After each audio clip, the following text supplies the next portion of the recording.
પત્ની હોય ને પત્ની, હા એના માટે આ પૃથ્વી પર સૌથી પરફેક્ટ પુરુષ હોય ને એ એનો બાપ. એના પપ્પા. હા, સૌથી પરફેક્ટ. સૌથી દુખી પુરુષ હોય, રીબાતો હોય ને એ ટાઈપનો, એ એનો ભાઈ હોય. સૌથી નસીબ વાળો જે પુરુષ હોય એ એની બહેનનો હસબન્ડ. જીજાજી. હા, અને સૌથી નાલાયક, કામચોર, આળસુ, નબળો, કંજૂસ, જુઠ્ઠો એ કોણ?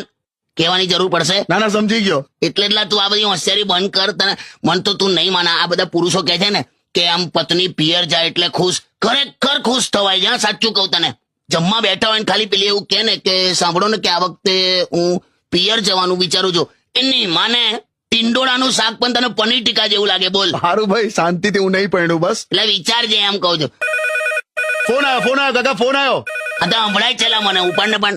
હેલો. હેલો ભાઈલું. અરે કાકી, ક્યાં છો યાર?